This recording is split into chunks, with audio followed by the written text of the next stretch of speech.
Parliament ఎన్నికలు సమీపిస్తున్న వేళ బీఆర్ఎస్ పార్టీకి బిగ్ షాక్ తగిలింది. పెద్దపల్లి ఎంపీ వెంకటేష్ కాంగ్రెస్ పార్టీలో చేరారు. CM PCC chief Revanth Reddy, KC Venugopal Congress ముఖ్య నేతల సమక్షంలో వెంకటేష్ కాంగ్రెస్ కండువా కప్పుకున్నారు. అంతకుముందు ఢిల్లీలో రేవంత్ రెడ్డితో కలిసి కారులో కేసీ వేణుగోపాల్ నివాసానికి వెళ్లారు. అక్కడ డిప్యూటీ సీఎం బట్టి విక్రమార్క, కాంగ్రెస్ నేతలు మల్లు రవి, హస్తం పార్టీ ముఖ్య నేతలు ఉన్నారు. అందరి సమక్షంలో ఎంపీ వెంకటేష్ కాంగ్రెస్ తీర్థం పుచ్చుకున్నారు.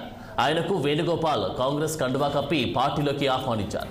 మరికొంతమంది వెంకటేష్ అనుచరులు కూడా కాంగ్రెస్లో చేరారు. ఈ తరుణంలో వెంకటేష్ నేత కాంగ్రెస్ పార్టీలో చేరడం రాజకీయంగా ప్రాధాన్యత సంతరించుకుంది.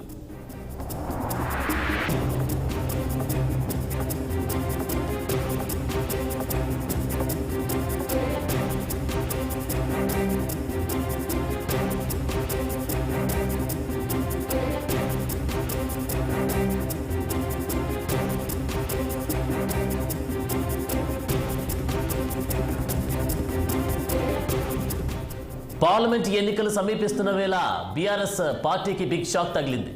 పెద్దపల్లి ఎంపీ వెంకటేష్ కాంగ్రెస్లో చేరారు. CM PCC chief Revanth Reddy, KC Venugopal Congress ముఖ్య నేతల సమక్షంలో వెంకటేష్ కాంగ్రెస్ తీర్థం పుచ్చుకున్నారు. అంతకుముందు ఢిల్లీలో రేవంత్ రెడ్డితో కలిసి కారులో కేసీ వేణుగోపాల్ నివాసానికి వెళ్లారు. అక్కడ డిప్యూటీ సీఎం బట్టి విక్రమార్క, కాంగ్రెస్ నేతలు మల్లు రవి, హస్తం పార్టీ ముఖ్య నేతలు ఉన్నారు. అందరి సమక్షంలో ఎంపీ వెంకటేష్ కాంగ్రెస్ తీర్థం పుచ్చుకున్నారు. ఆయనకు కేసీ వేణుగోపాల్ కాంగ్రెస్ కండువా కప్పి పార్టీలోకి ఆహ్వానించారు. మరికొంతమంది వెంకటేష్ అనుచరులు కూడా కాంగ్రెస్లో చేరారు. ఈ తరుణంలో వెంకటేష్ నేత కాంగ్రెస్ పార్టీలో చేరడం రాజకీయంగా ప్రాధాన్యత సంతరించుకుంది.